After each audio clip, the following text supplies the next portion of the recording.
भाई सबको राम राम। और जो हमने पिछले पार्ट में पढ़ा था उससे हम आगे करेंगे अब स्पेशल इकोनॉमिक जोन। अब स्पेशल इकोनॉमिक जोन हमने पीछे पढ़ा था एमएसएमई में, तो उसी का ही एक आगे उस पार्ट को हम एक्सटेंड करेंगे special economic zone. Special economic zone में क्या है, हम कुछ चीज़ों का एग्जेम्प्ट कर देते हैं, मतलब कुछ चीज़ें छोड़ देती है सरकार बिजनेसमैन के लिए। जैसे कि टैक्स में कंसेशन दे देगी, टैक्स कम कर देगी, जो कंट्रोल और जो उसके ऊपर हैं, जो अलग अलग ईडी वगैरह होगी या सीबीआई होगी या टैक्स कलेक्टिंग यूनिट होगी, भाई उनको कह देगी कि भाई थोड़ी बहुत ही इस कंपनी को रियायत दे दो या कुछ टाइम तक ये कंपनी टैक्स कम देगी। फॉर्मेलिटीज़ कम होंगी, जैसे भाई 5 जगह साइन चाहिए तो 2 जगह कर देगी। इंफ्रास्ट्रक्चर अच्छा करेगी, रोड वगैरह बनाएगी। ठीक है, तो अब हम स्पेशल इकोनॉमिक जोन की हिस्ट्री पढ़ेंगे। तो हिस्ट्री ये है, स्पेशल इकोनॉमिक जोन आया था स्टार्टिंग में 1960 में। कहाँ पे? फिर आयरलैंड में। आयरलैंड में आया था 1960 में। तो ये क्या है, एशिया में सबसे पहले गुजरात में आया। गुजरात में किस जगह पे? कांडला नाम की जगह पे। कांडला नाम की जगह पे। और किस स्पेशल इकोनॉमिक जोन नाम से नहीं आया, ये आया एक्सपोर्ट प्रोसेसिंग जोन के नाम से, EPZ, एक्सपोर्ट प्रोसेसिंग जोन, यानी कि जो एक्सपोर्ट में सहायता करे एक वो जोन, समझे। देखो अब जो जो मैंने पढ़ाया है कहाँ है, और ये 120 कंट्रीज़ में है। 1960 में शुरू हुआ था एक्सपोर्ट प्रोसेसिंग जोन के नाम से आयरलैंड में। इंडिया में आया एक्सपोर्ट प्रोसेसिंग जोन के नाम से, और एशिया में सबसे पहले आया गुजरात कांडला में 1965 में, समझे। यहाँ आ गया था 1965 में, मतलब 5 साल बाद ये इंडिया में प्रवेश कर गया था, समझे। फिर उसके बाद गवर्नमेंट ने क्या किया, ये अपना एक्सपोर्ट प्रोसेसिंग जोन को कर दिया स्पेशल इकोनॉमिक जोन। ठीक है, यहाँ तक बिल्कुल कंप्लीट। तो अप्रैल 2000 में क्या किया, स्पेशल इकोनॉमिक जोन पॉलिसी बनाई गवर्नमेंट ने। छोटे से पीरियड में स्पेशल इकोनॉमिक जोन बनाई। तो ये क्या है, ये टाइम टू टाइम अपडेट होती रही, जैसे 2000 2006, तो ऐसे ही टाइम टू टाइम अपडेट होती रही। फिर स्पेशल इकोनॉमिक जोन एक्ट आया 2005 में। जो ये याद रख लेना, जो मैं फैक्ट बता रहा हूँ ना, फैक्ट याद रख लेना। आपकी बारी सीईटी में, हमेशा सीईटी में ग्रुप सी और डी में फैक्ट्स ही आते हैं। स्पेशल इकोनॉमिक जोन में जोन क्या है, 2005 एक्ट के थ्रू हुआ था, और ये कब से लागू हुआ? 2006 फरवरी 2006 से लागू हुआ। बस इतना ही है। अब स्पेशल इकोनॉमिक जोन के क्या हैं रूल्स?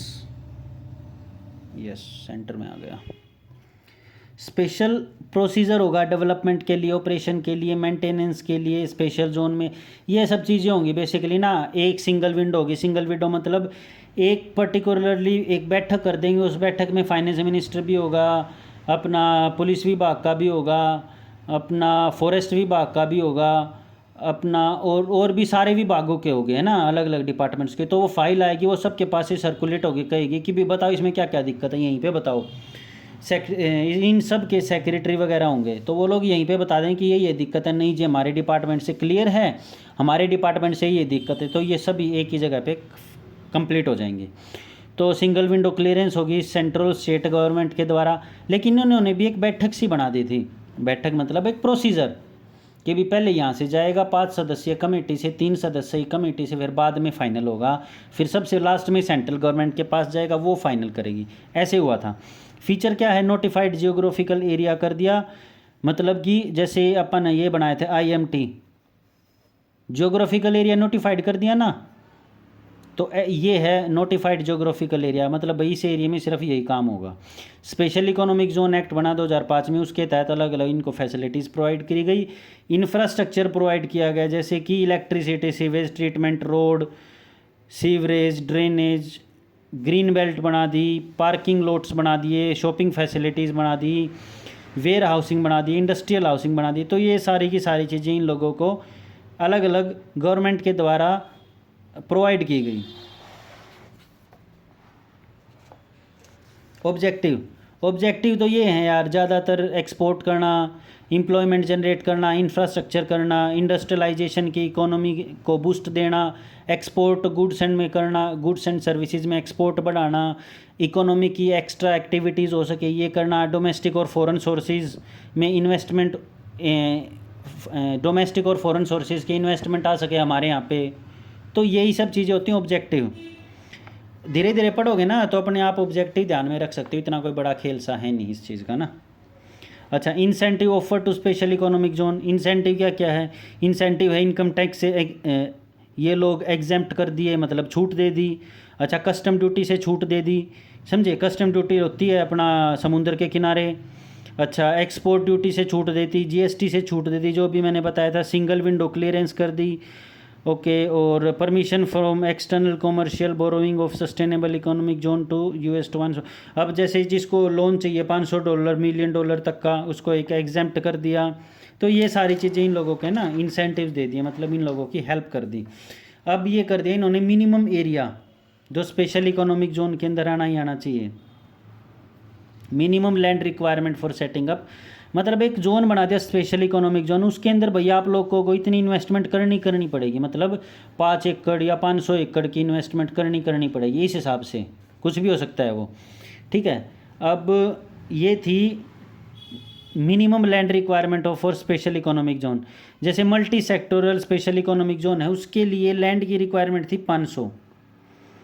अब IT और ITES सेक्टर के लिए कोई भी लैंड की रिक्वायरमेंट नहीं है, ये लोग कहीं भी लगा सकते हैं।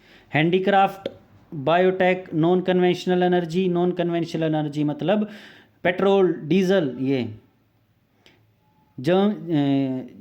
जेम्स एंड ज्वेलरी सेक्टर, इसके लिए 10 हेक्टेयर लैंड की स्पेशल इकोनॉमिक जोन के अंदर शर्त रखी गई। अब हम पढ़ लेते हैं सबसे इम्पोर्टेंट अप्रूवल। अप्रूवल कहाँ से होता है? देखो, अप्रूवल होता है सबसे पहले प्रोजेक्ट की सबमिशन होती है, मतलब कि कोई भी प्रोजेक्ट बना दिया, ठीक है। कोई भी कंपनी आई, जैसे कंपनी S करके आ गई या M करके आ गई, कोई भी कंपनी आ गई, या कंपनी PM आ गई, PM नाम से कंपनी आ गई, तो ये कंपनी क्या करेगी? सबमिट करेगी अपना proposal industrial and commercial department के डायरेक्टर को, कि भी हमारा ये है प्रपोजल है, और इस प्रपोजल के तहत हम यहाँ पे कंपनी लगाना चाहते हैं। तो ये proposal should be submitted in A prescribed format only. एक फॉर्मेट होता है, उसी फॉर्मेट के अंदर वो उस प्रपोजल को बनाएंगे और उसको सबमिट करेंगे। तो जो डायरेक्टर है इंडस्ट्रियल एंड कॉमर्शियल डिपार्टमेंट का, वो उस रिपोर्ट को आगे फॉरवर्ड करेगा, किसको?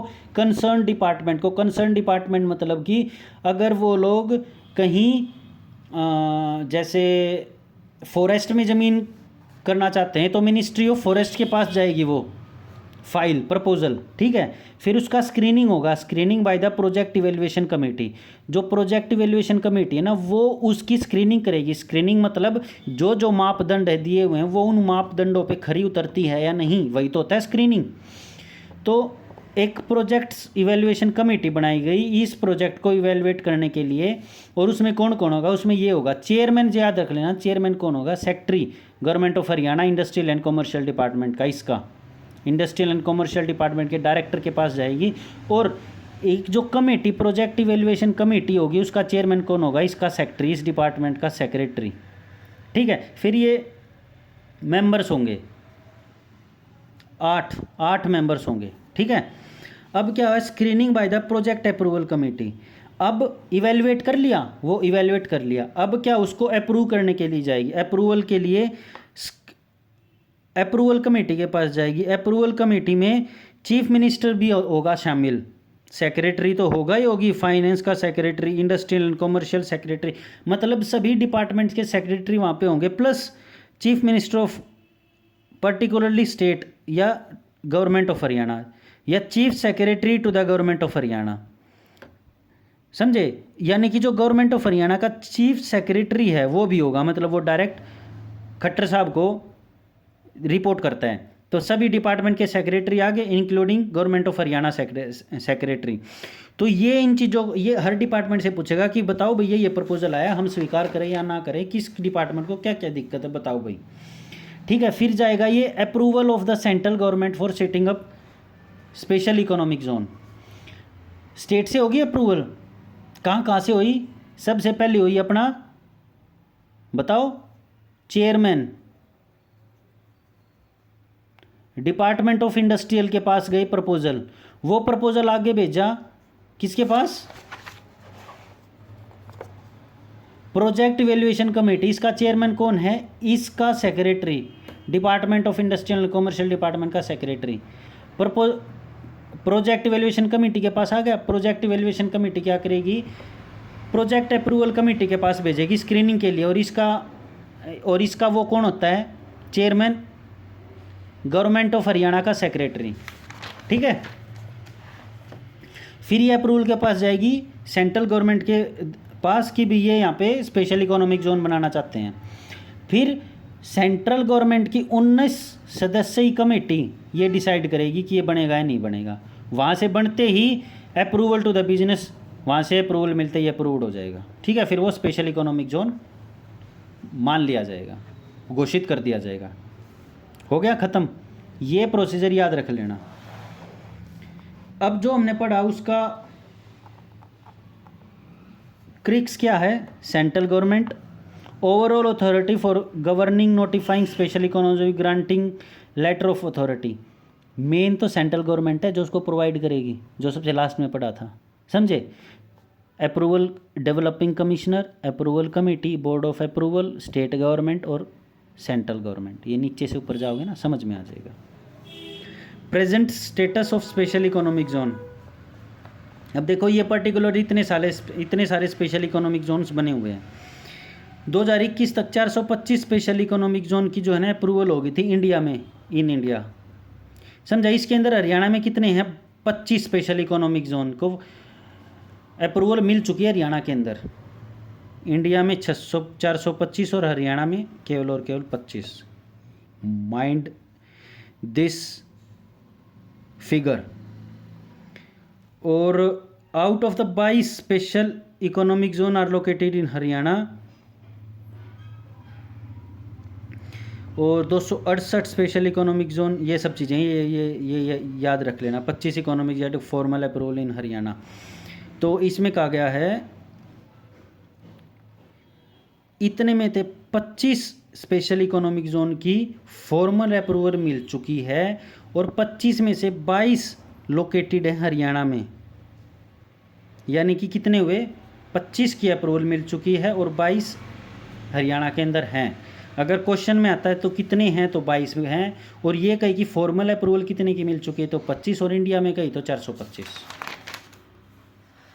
एडवांटेज क्या क्या है? एडवांटेज बता चुका हूँ यार, वही है। Export, investment, employment, infrastructure, economic development, industrial development, कुछ भी नहीं है। क्रिटिसिज्म किस लिए होता है? एग्रीकल्चर की लैंड को ले लेते हैं यार, और क्या है। अगर स्पेशल इकोनॉमिक जोन बनेगा, कंपनी आएगी, कंपनी लोन उठाएंगी, कोई पक्का नहीं है वो कंपनी चलेगी या नहीं। अगर लोन नहीं चुका पाई तो फिस्कल डिफिसिट बढ़ेगा। फिस्कल डिफिसिट मतलब बैंकों के ऊपर लोन बढ़ जाएगा। मतलब बैंकों के ऊपर लोन कैसे बढ़ेगा? वो अगर वो पैसा चुकाएंगी नहीं, और वो बैंकों के अंदर पैसा किसका? आम जनता का। अगर वो पैसा चुकाएगी नहीं बैंक्स को तो फिस्कल डिफिसिट बढ़ेगा। फिस्कल डिफिसिट उसी को बोलते हैं। अच्छा जी, loss of business unit in non special economic zone. जो देखो स्पेशल इकोनॉमिक जोन में तो बिजनेस होगा था पार्टअप, लेकिन जो इससे बाहर होगा वहाँ बिजनेस नहीं होगा, वहाँ घाटा होगा। Less processing area. अब इसमें क्या है? 50% of the area is use for sitting of business unit while remaining 50 use for the sitting of. अब इसमें क्या किया? जो स्पेशल इकोनॉमिक जोन है, मान लिया 100% है, इसमें से 50% में तो अपना ये लगा सकते हैं इंडस्ट्री वगैरह, लेकिन अदर 50% में क्या लगेगा? घर बनेंगे, होटल बनेंगे, क्लब बनेंगे, स्कूल बनेंगे, मार्केटिंग, रेस्टोरेंट वगैरह बनेंगे। तो प्रोसेसिंग एरिया कम हो गया ना, 50% ही तो रहा। अच्छा, ignorance of the balanced regional development. Balance regional development का मतलब है जैसे स्पेशल इकोनॉमिक जोन गुड़गांव में बहुत ज़्यादा हैं, फरीदाबाद में बहुत ज़्यादा हैं, लेकिन वही अगर हम जाएँ भिवानी में तो नहीं है, रेवाड़ी में नहीं है, मेवात में नहीं है, समझे, और अपना जींद में नहीं है। तो उसमें क्या होगा? बैलेंस्ड रीजनल डेवलपमेंट नहीं हो, उसको इग्नोर कर दिया, समझे। Ignorance of labour welfare. भाई अगर ज़्यादा इंडस्ट्रीज आएंगी तो वो लेबर के साथ तो खिलवाड़ करेंगी, उनको ज़्यादा काम करना पड़ेगा। Undue haste in approval special economic zone, अब क्या है इनमें board of approval grant approval to special without examining. अब ये क्या है स्पेशल इकोनॉमिक जोन में इन लोगों ने क्या किया, इन लोगों ने क्या कि भी हम जो पहले ज़्यादा कागज कार्रवाई होती थी उनको हमने कम कर दिया। कम कर दिया मतलब कागज कार्रवाई कम करने का मतलब है जो पहले 4 डिपार्टमेंट से होके फाइल को अप्रूवल मिलती थी वो अब 2 से होगी, तो यानी कि 2 डिपार्टमेंट को इग्नोर कर दिया गया। इग्नोर कर दिया का मतलब कोई वो दो ही डिपार्टमेंट जो उसके बारे में बुरी चीज़ें बता सकते थे या जो इनके बारे में प्रोज एंड कॉन्स बता सकते थे वो अब 2 डिपार्टमेंट नहीं बता पाएंगे, तो यानी कि उसी को एक घाटा है ना। वो तो क्या पता इस पर्टिकुलरली प्रोजेक्ट में क्या गलत है, वो अदर 2 डिपार्टमेंट ना नोटिस कर पाए और जो अदर डिपार्टमेंट है वो नोटिस कर पाते, समझे। तो misuse of the land by special economic zone developer, अब ये क्या है स्पेशल इकोनॉमिक जोन एग्रीकल्चर की ले ली लेकिन वहाँ पर खोलेंगे क्या, क्लब खोल देंगे, रेस्टोरेंट खोल देंगे, तो उससे क्या होगा, नुकसान ही होगा ना। तो ये था स्पेशल इकोनॉमिक जोन। अब हम धीरे धीरे सारे टॉपिक करेंगे। स्पेशल इकोनॉमिक जोन हो गया, अब मल्टीनेशनल कंपनीज़ होगी। मल्टीनेशनल कंपनीज़ मैक्सिमम गुड़गांव में हैं, फरीदाबाद में है, एमएनसीज़, समझे। एमएनसीज़ में भी बैलेंसिंग को इग्नोर किया जाता है, बैलेंस रीजनल डेवलपमेंट को इग्नोर किया जाता है। तो बस आज के लिए फैक्ट्स याद रख लेना। All the very best. और वीडियो पसंद आई हो तो लाइक कर देना, नहीं तो अनलाइक कर देना। अगर कोई प्रॉब्लम हो तो कमेंट छोड़ देना। और बुक का नाम मैंने पहले बता दिया था, शायद 6th या 7th पार्ट में है। बुक तभी लेना तब यहाँ से लेक्चर पढ़ लो, क्योंकि फालतू में बुक लेने का कोई भी फ़ायदा नहीं है। बुक जैसे नई बुक स्टोर पे पड़ी थी वैसे ही आप लोगों के पास पड़ी रहेगी, कोई भी फ़ायदा नहीं। इससे अच्छा अपने टेबल पे नई बुक को नया छोड़ने की बजाय आप पहले लेक्चर सुनो, पसंद आई तो बुक ले लेना, नहीं तो ये लेक्चर को ही बार बार रिपीट करते रहना। 3-4 बार सुनोगे तो अपने आप फैक्ट दिमाग में घुस जाएंगे। And all the very best. Signing out.